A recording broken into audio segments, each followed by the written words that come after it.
Hello, everyone. My name is Dan Jonas Roach, and I am the news editor here at the Architects newspaper.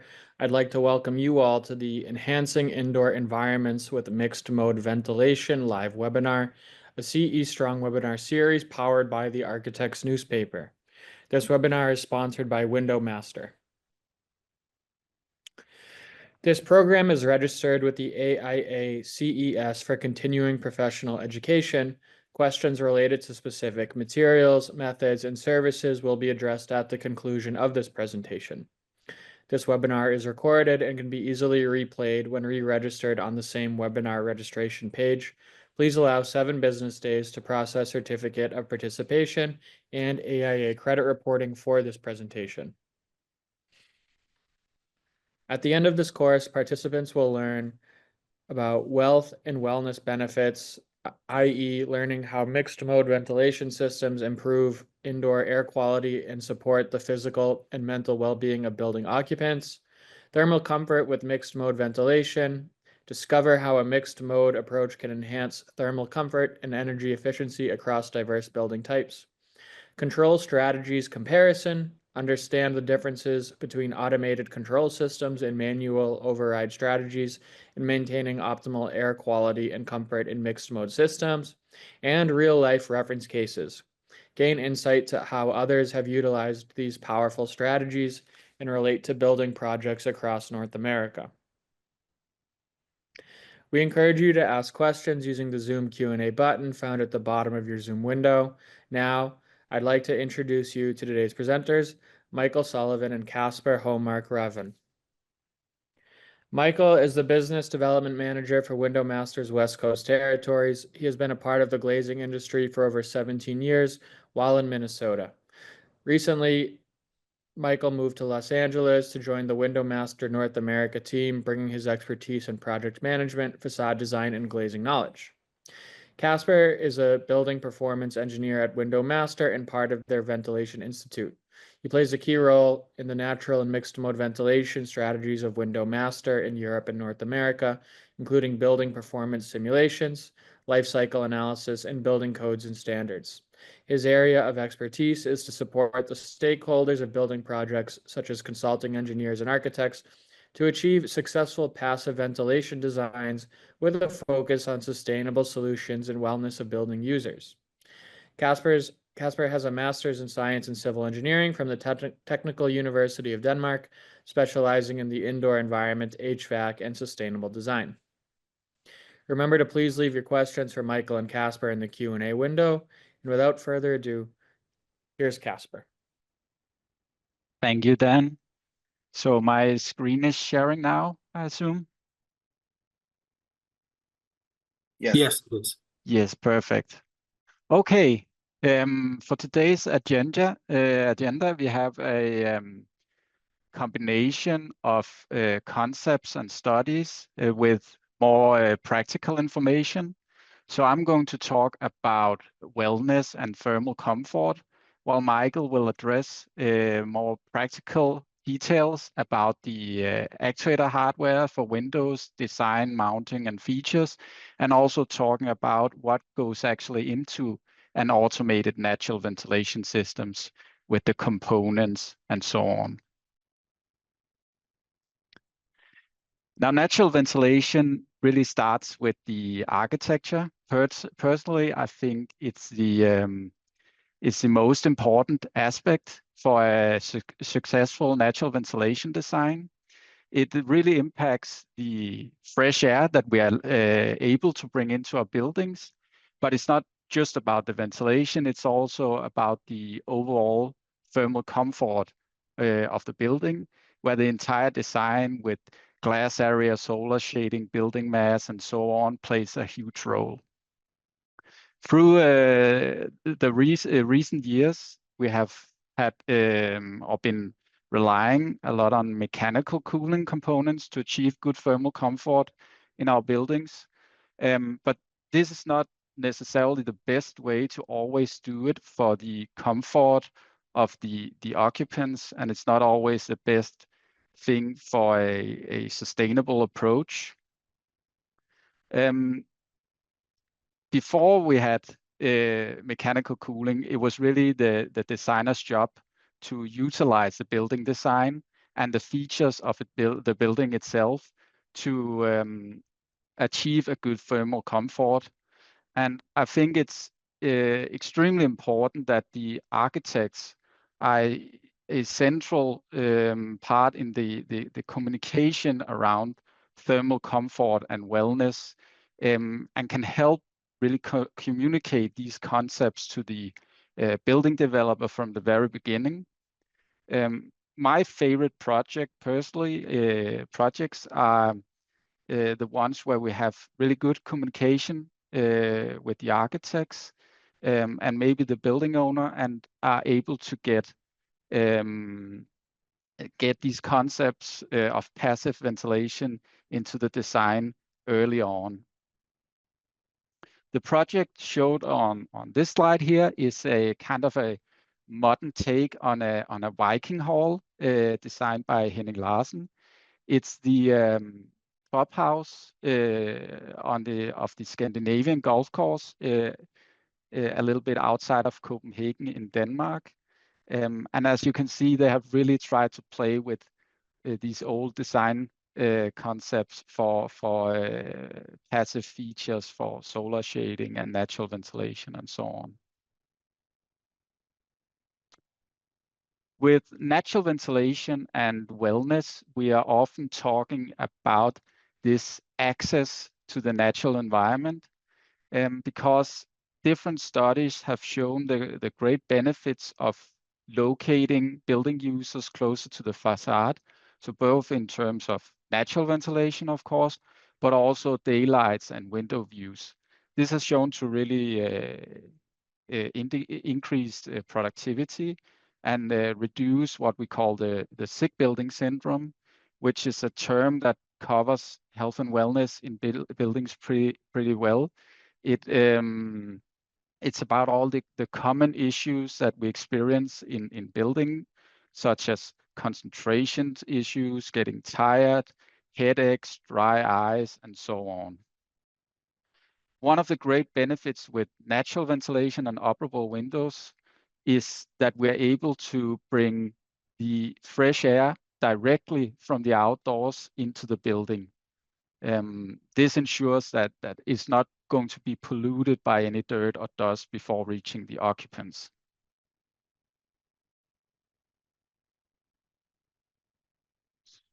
One of the studies about the sick building syndromes has been made in classrooms.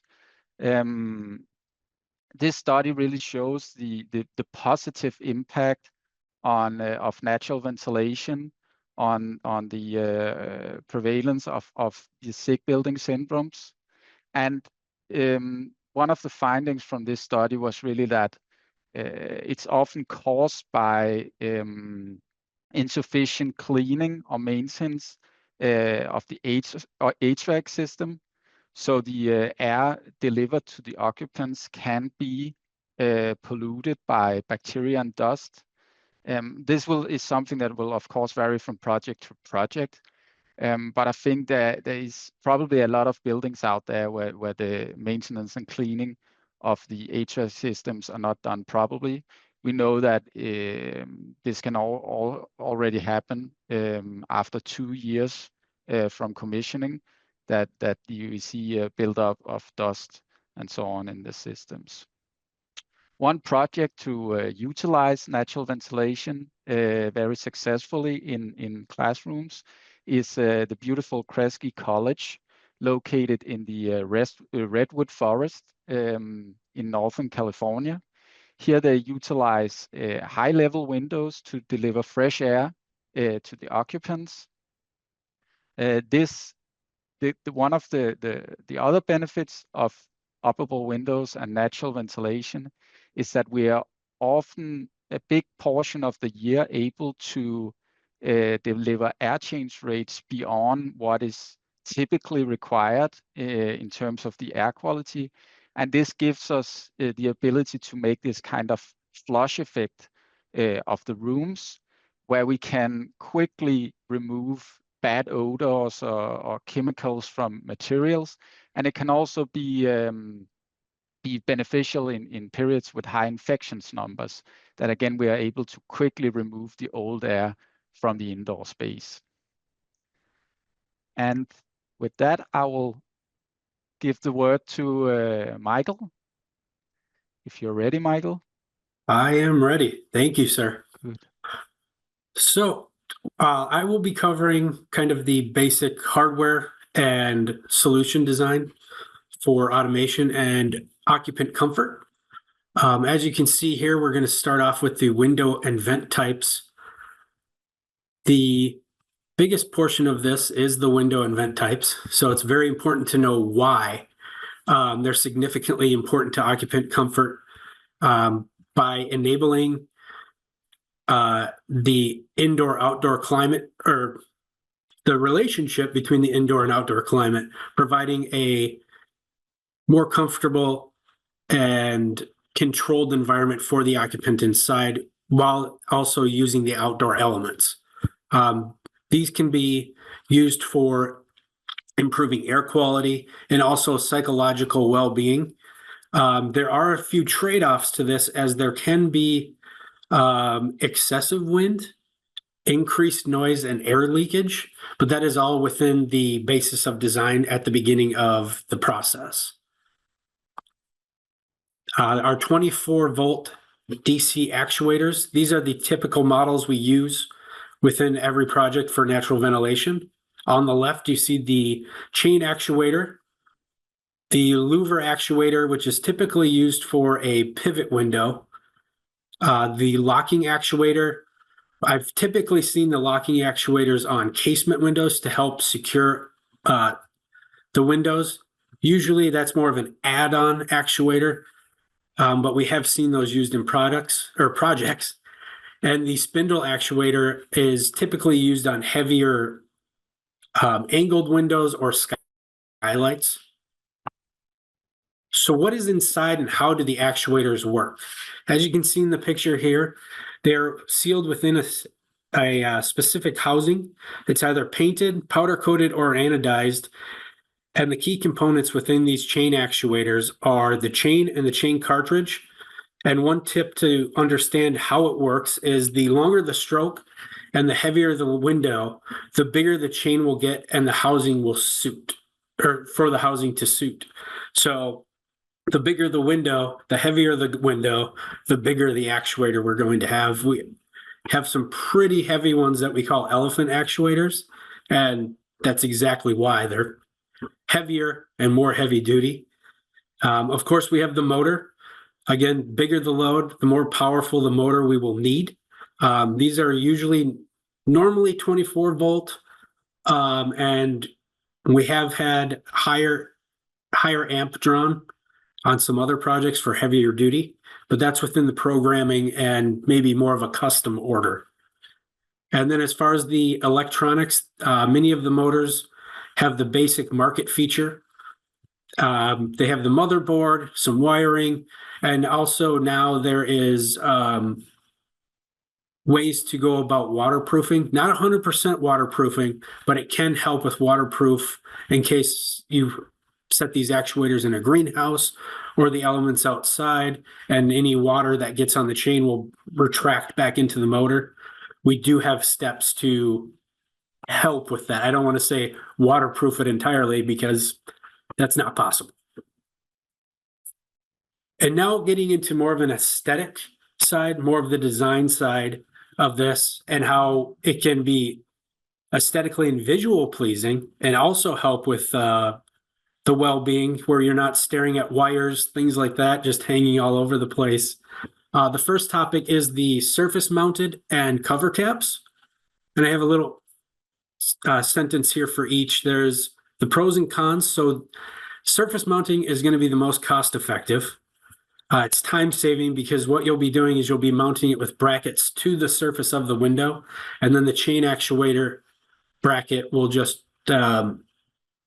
be mounted to the operable side, pushing and pulling that window back to seal and open.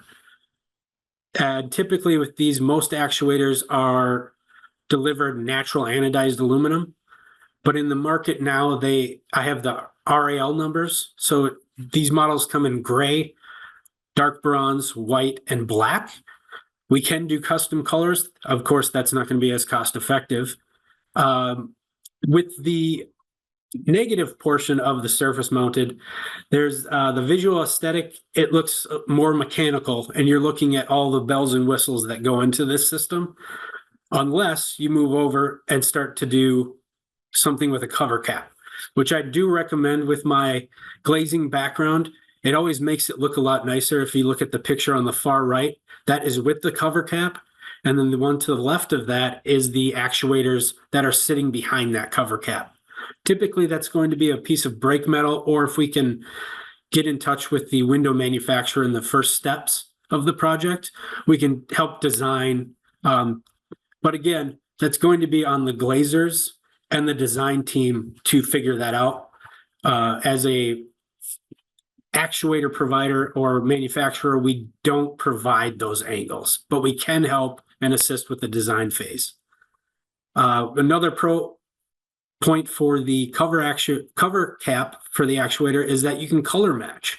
So you could go with the baseline color, which is gray or anodized, and have that covered under a cover cap that matches and is flawless with the system.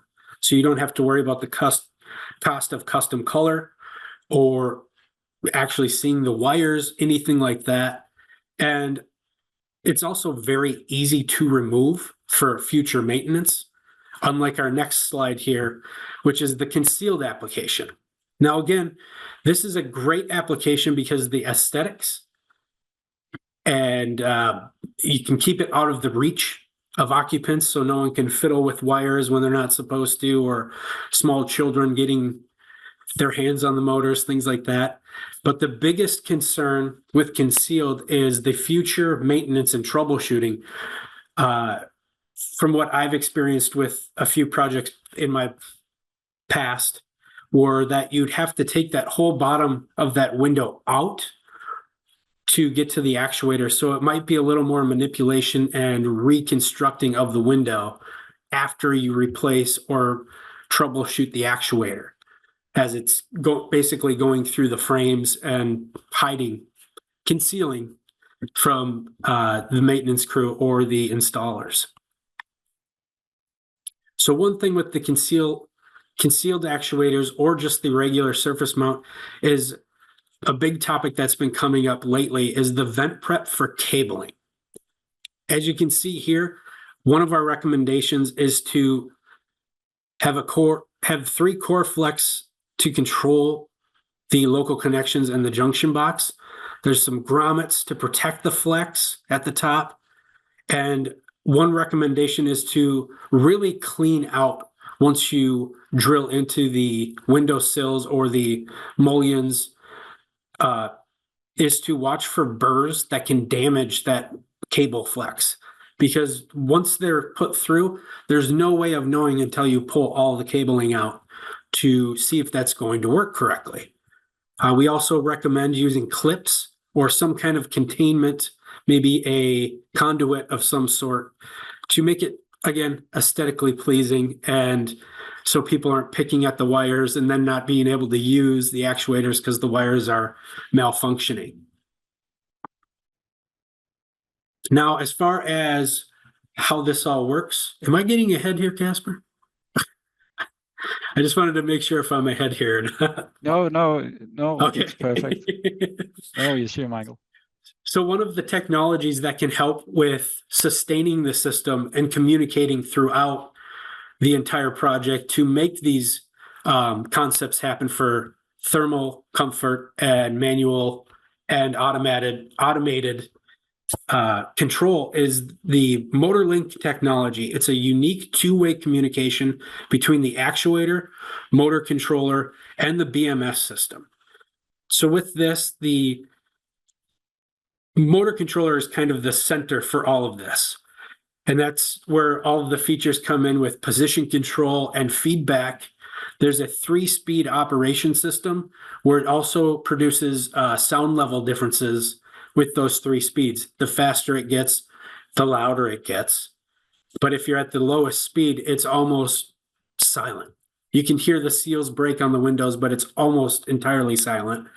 There's a reversing function and the genuine synchronization between all motors within that control panel and the BMS system.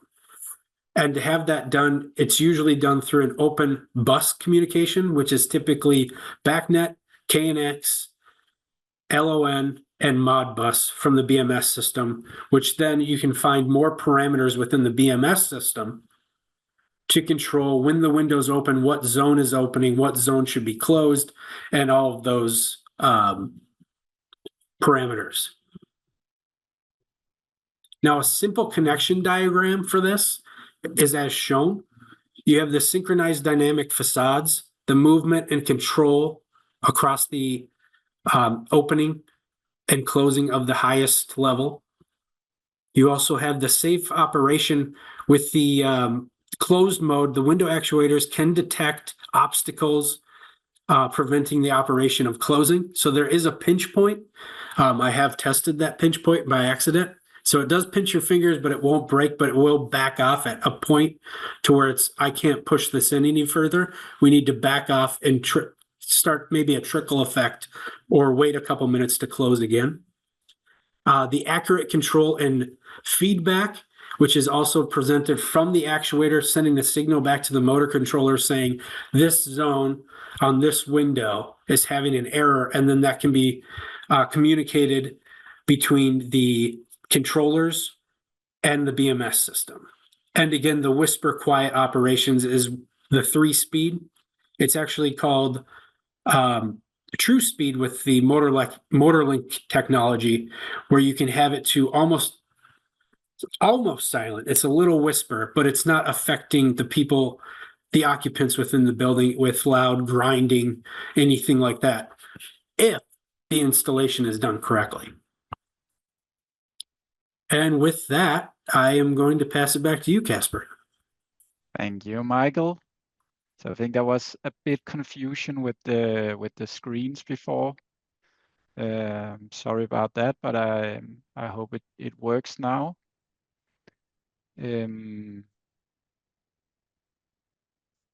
Yeah. So so now I'll talk a bit about natural ventilation and thermal comfort. I know when people think about natural ventilation, it's often in relation to sustainability or reducing energy consumption. But how we do that is often related to thermal comfort, because thermal comfort dictates how much we can utilize natural ventilation throughout the year, and therefore how much energy we can save.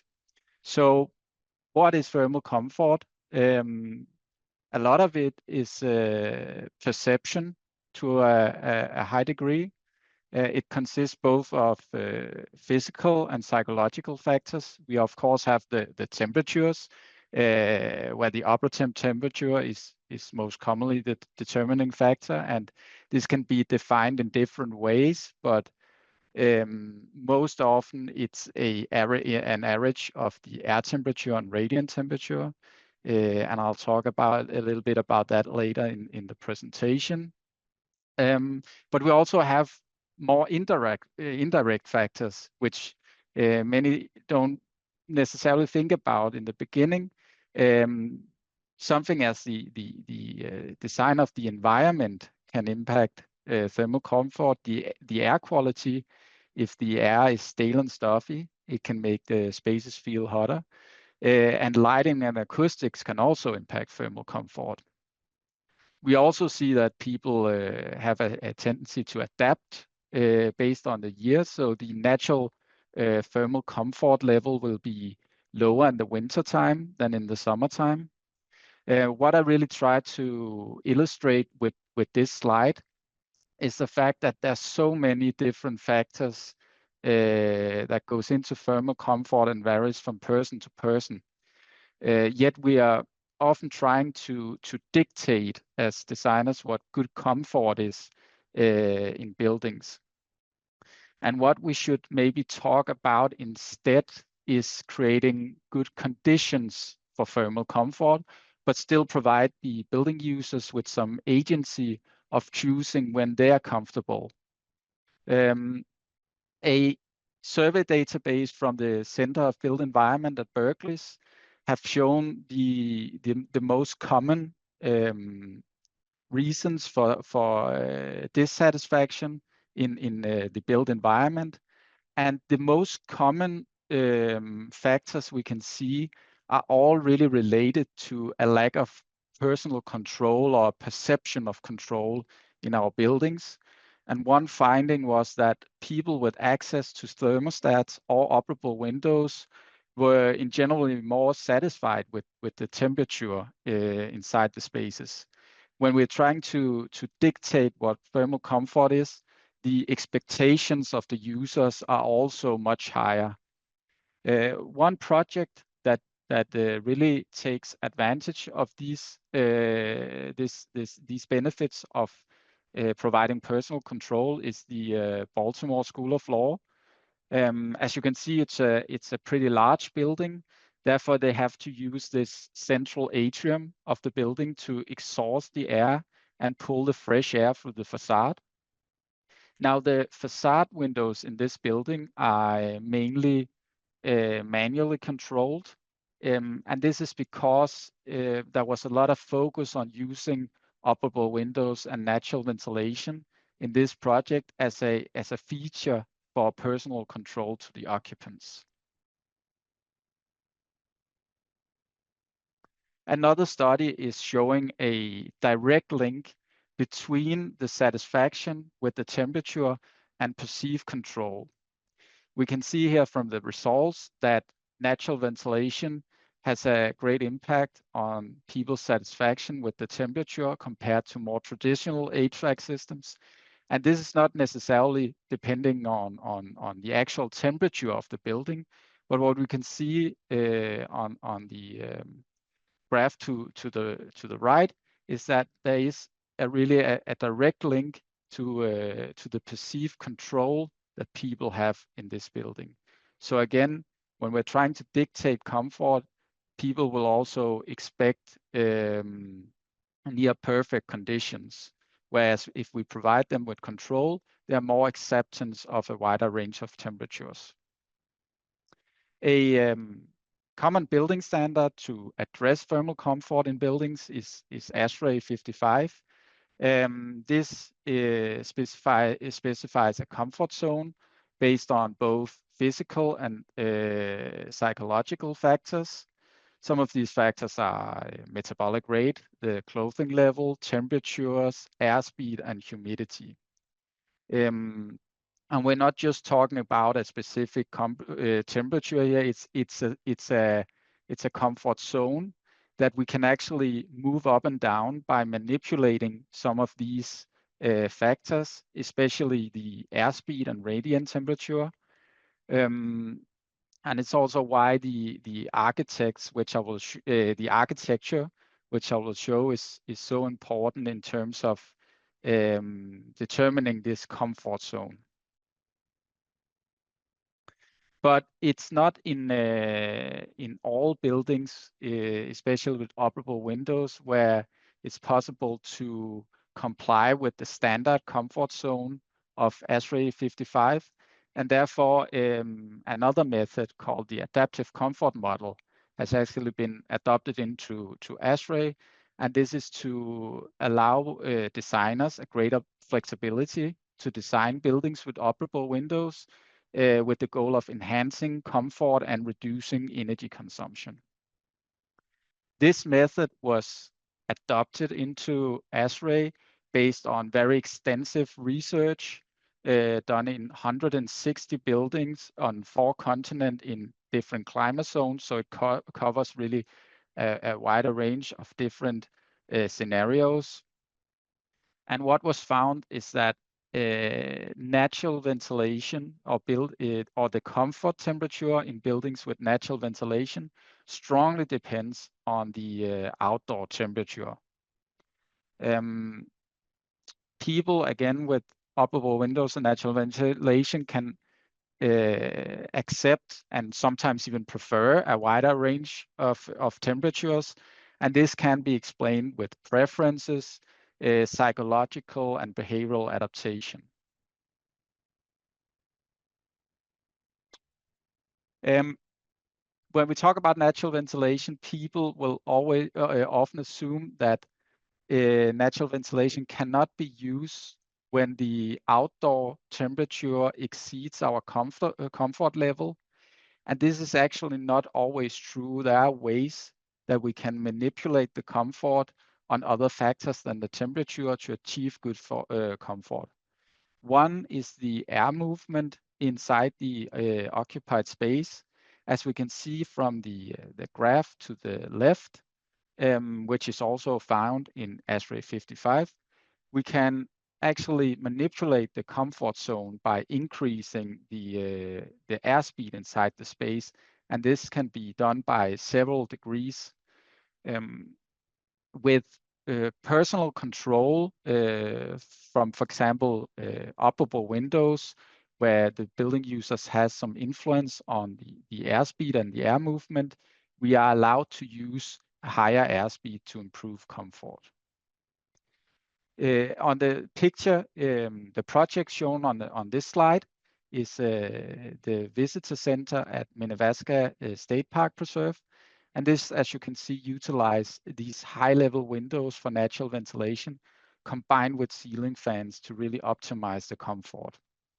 We also see this in other projects, for example, the Chemeketa Community College in Oregon, where they have a similar approach of natural ventilation combined with ceiling fans.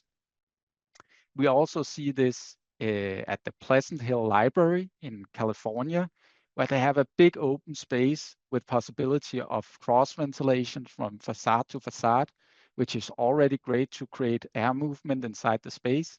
But they're also combining this with ceiling fans to really enhance the effect, especially in periods with more calm wind conditions. In connection to air movement, we also have to talk about night cooling or flushing, which is another very important topic with natural ventilation, and again, why the architecture is so important. I use both terms, cooling and flushing here, because there's really two goals with opening the windows during the nighttime or outside of occupied hours. One is to remove the excess heat from the past day, and the other is to cool down the building mass below the comfort temperature, and this is reducing the radiant temperature.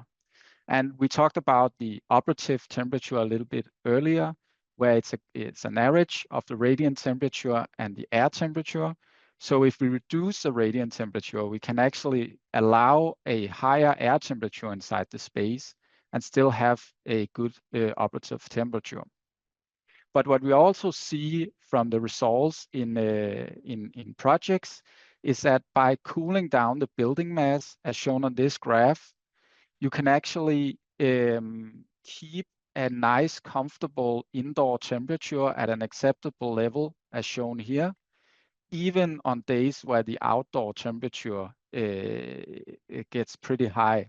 And this is due to the building mass and will vary from project to project, and why the architecture is so important, because these kind of results are only possible if we have a building that's really designed with the building mass, not having an excessive solar gain, using efficient solar shading, not having large glass facade oriented towards south. A project really utilizing these different strategies for thermal comfort is House Zero at Howard campus in Boston. This is a building that's part of a research project called Naturally, which is a collaboration with Snøhetta, Skanska, and WindowMaster. And this building utilized natural ventilation through the entire year, so both summer and winters, combined with a radiant slab system based on geothermal heat and cooling. It also has effective passive solar shading. This building is not the typical project. It's also a research facility where these different strategies can be tested every day.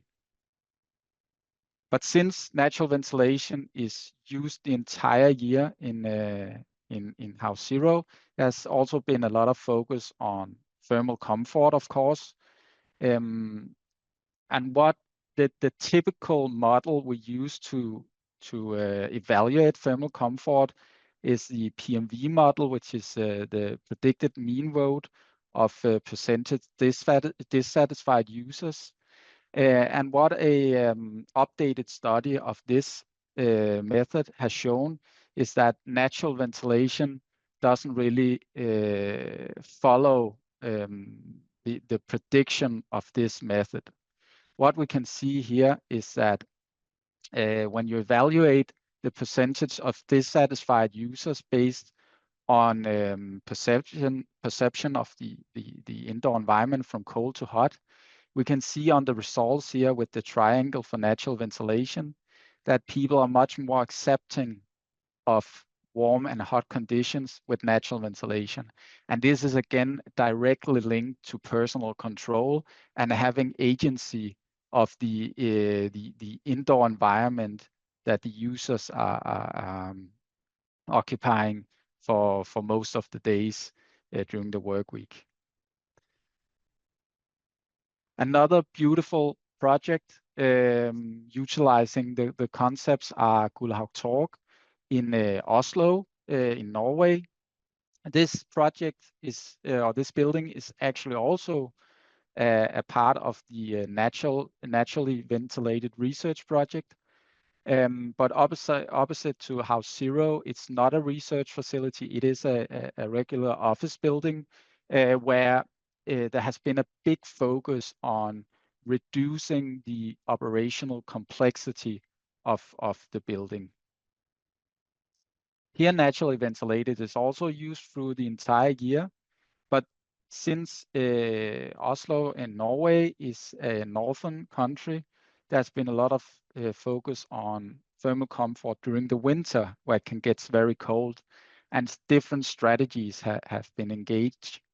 One is using these high-level vents above the occupied zone to deliver fresh air in a very controlled manner to the building users. These here are not typical openings. We most often see windows used for natural ventilation, but here we needed vents with sound reducing features because of a river located outside of the building.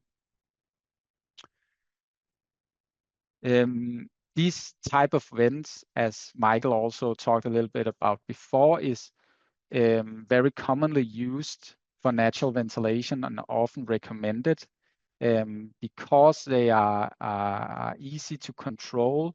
They are away from the occupants in terms of safety, and they are very great to deliver fresh air to spaces during shoulder seasons or even winters. Here is the office plan or the floor plan of Gullhaug Torg. And opposite to Baltimore School of Law that I showed before, we have a narrower floor plan, so we can here utilize just cross ventilation for the airflow. It's not necessary to have a large, yes, it's not necessary to have a large central atrium. You can see here the openings connected to the open office space. And during colder conditions, it's actually possible to open the windows or the vents in segments to have a more controlled supply of the airflow, where cross ventilation with air movement may not be as beneficial. There's also been a lot of focus in Gullhaug Torg on user feedback. We use different strategies to optimize thermal comfort. We have what we call trickle ventilation, which is a very small opening, supplying a continuous airflow to the space. And then we have what we call pulse ventilation, which is a larger opening and a higher airflow, but for a limited period, such as 2-3 minutes.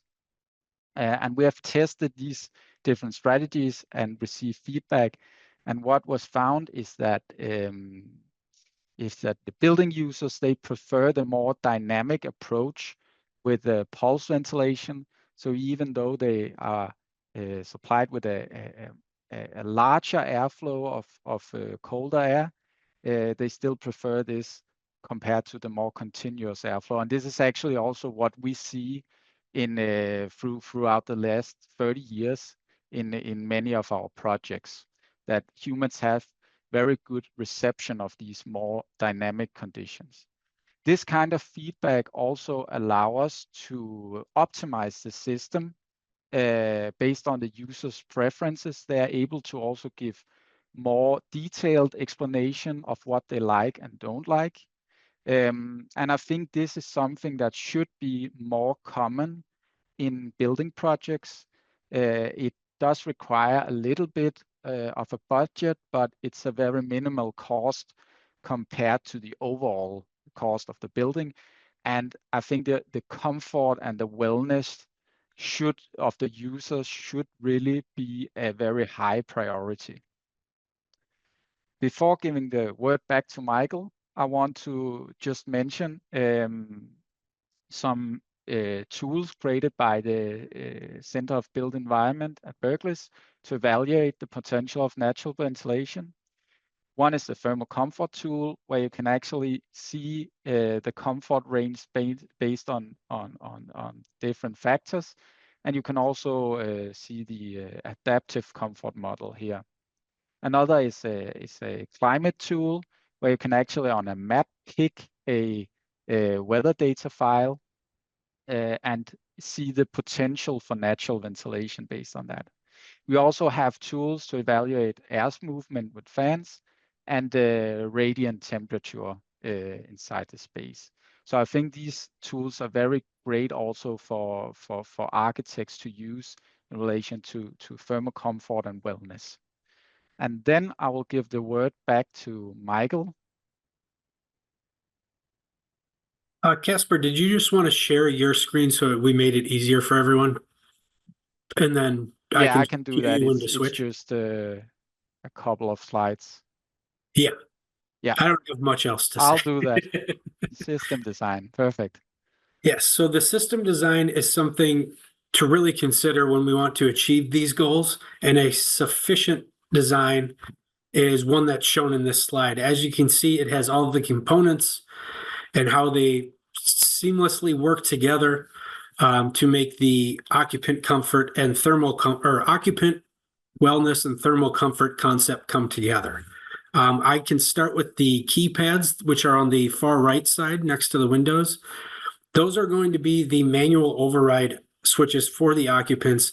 And that was one thing that you really want to consider, being in the hands of the occupant to serve as their sense of control and self-comfort if they want the windows open or closed, or just to have some type of involvement in the occupant comfort. As you can see, in the middle, it has the intelligent door climate system, which is usually going to be the BMS and control panel system for actuators and all of the sensors. With that, we have the indoor temperature sensors, the CO2 sensors, and the humidity controls, which would typically be with the indoor temperature controls. And those you typically want to have near the windows, but also be able to read the entire room that they are based or zoned in. So you can have that indoor-outdoor comparison and where we need to regulate the levels. We also need the control panel, which is, I've had architects say this to me and also colleagues. It is a architect's nightmare on where to put the control panels. as you don't want the small power box out in the open to kind of take away from the aesthetics, but also you don't want them in the floor or in the ceilings to make it harder for the controls person or maintenance to go through and try and get to these panels. We have had the control panels in the floor and also in the ceiling on projects, and it can be quite nerve-wracking when you're on top of a ladder in the gutter, or not the gutters, but the ceiling, to try and get through to that control panel. With the control panel, again, it can be really regulated to an electrical closet, or with any other electronic control boxes off to a set area. As we move to the outside, we have the outdoor temperature, which is a rain and weather station. Typically, what you would like to do with those is have those at the top of the rooftop to control or communicate back the elements outside. Wind control, you just need it at a very sufficient space to where it's going to be hit with all elements, heat, air, and precipitation, to control back what sides need to be closed, or what's coming and how the system should react to those elements. So on the next slide, I have some of the components which are consisted within the system. There's additional hardware pieces as a USB stick, which can actually be used to fully automate the entire system and become a living, breathing building on its own, with just a simple dongle that you'd put into the control panel or the BMS system to read everything that is regulated, coordinated, and all the algorithms that are already set. So you go in, put that dongle in, and it can control the entire system on its own, with manual override as an option as well. And as you can see, this is one of the more, they're called plus panels. They have more ways to interact and integrate per zone, per window, per motor line. I would say per motor line over per window, to regulate how far they're going to open, or also show an open close or error message on where the window is at. In the middle here, the manual override switches, we do have the rocker switch, which is a simple open close. There is another switch in the market that is an open close and stop function. The one that you see in the middle, it also has a stop function where you can push the button down and then just release and it will stop. There's also a keyed override switch, where typically that is used within schools, especially gymnasiums, where the janitor or the maintenance crew has a key to turn and open or close the actuator or the operable windows. We also have the indoor sensor for CO2 temperature and humidity. These are as simple as just put it next to a window and it should communicate back. Typically, it should always communicate back. Sometimes you don't get the exact readings depending on the placement of those sensors. And just like the temperature sensor, we have the weather station and rain sensor down to the left. And that is really recommended to be on away from the edge of a roof or on top of the roof, so that it can take in the full outdoor environment.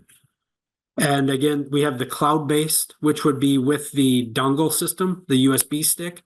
You can take that, and we do have a system where it's a cloud-based, where we have an app that can be put in depending on the manufacturer of these systems, to where you can have control through your phone or through an iPad. So maybe a teacher has an iPad in a school, or the sales director has a keypad or an iPad to control the entire office.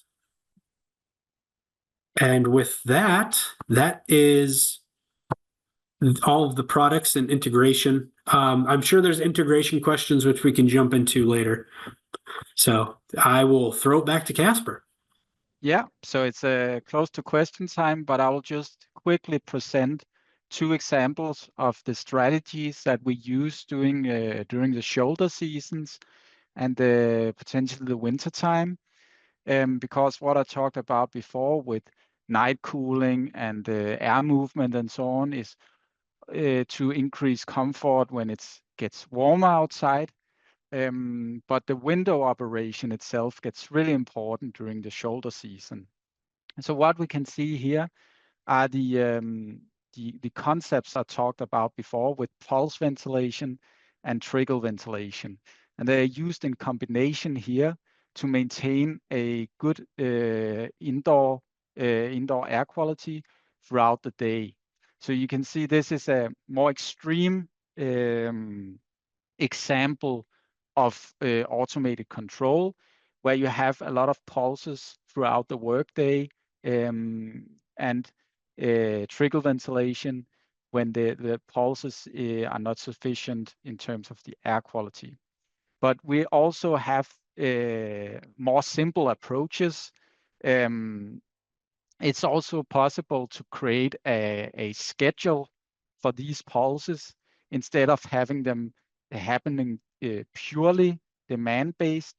And the great benefit of this is, of course, back to the psychological effect for the building users, is that they will know exactly when these pulses are going to, when these window openings are going to happen. You can define these in different ways, so you can have window openings at certain times that always happens, and you can have some that will happen at that time if the sensor reading of the CO2 concentration is above the threshold. Now, in reality, we will most likely see some combination in between the more extreme case of automated automation or automated operation and these scheduled pulses. And of course, this will also be combined with the manual override of the occupants, so they always have the feeling of control of the environment that they stay in. And I think with that, we will move on to the question time. I think that's all from me and Michael. Right, Michael? Do you have anything more? That was all I had. That's good.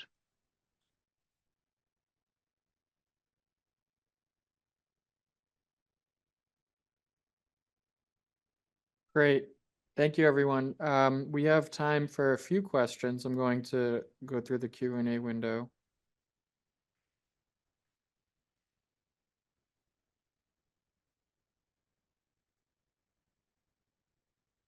There's a question from Charles regarding manipulating ASHRAE comfortable zones. What can be done on hot, humid days, say 78-degree Fahrenheit and 50% humidity and higher? Yeah, there is the radiant temperature with night cooling or slab systems and air movement. But in terms of the humidity, there's not a lot that can be done except in House Zero, the project I showed before.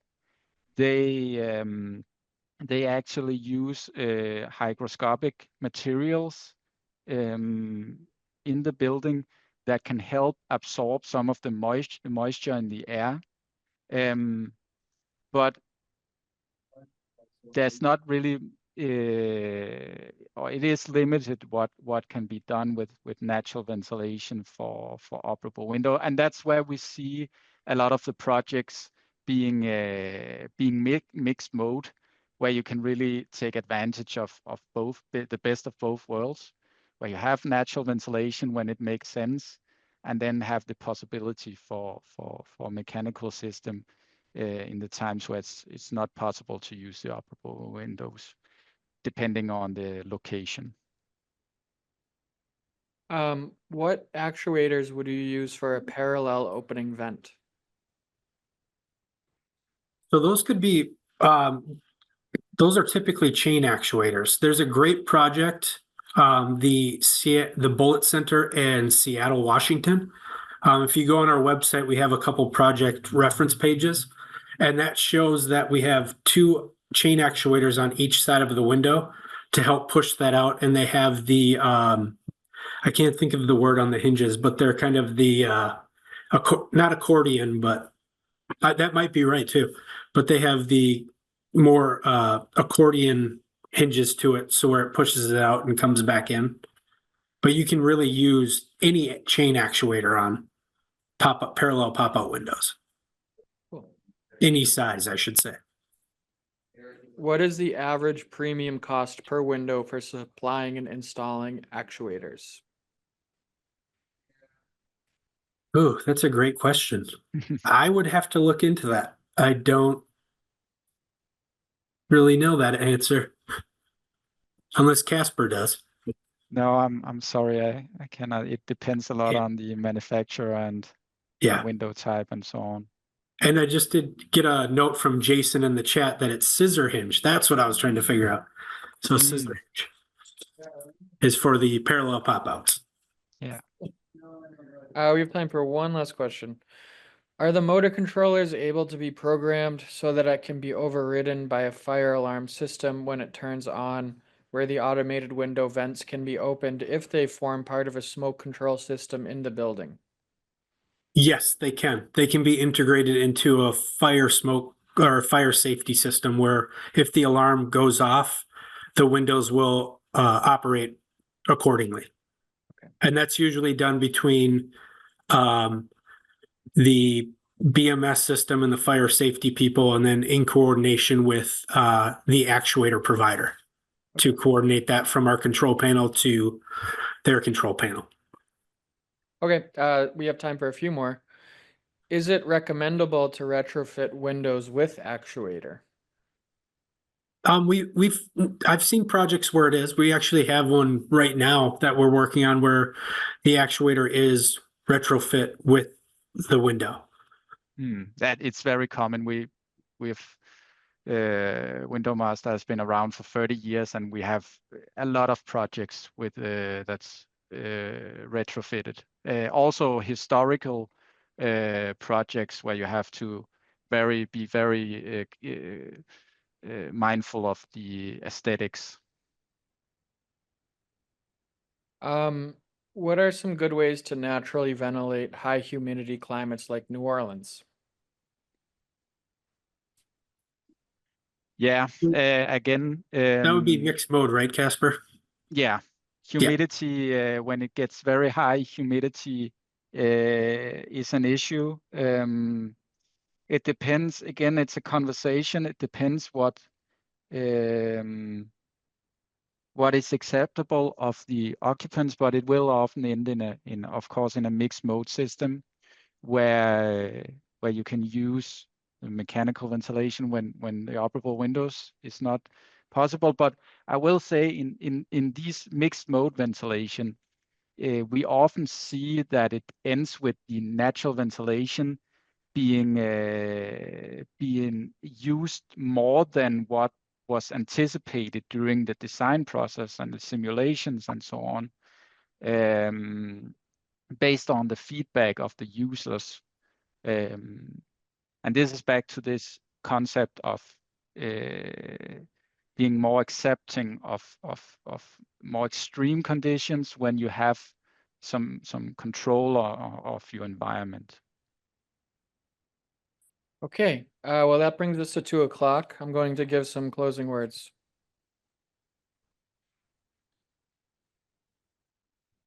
Thank you all so much for attending the live webinar, Enhancing Indoor Environments with Mixed Mode Ventilation, a CE Strong webinar series powered by the Architect's Newspaper.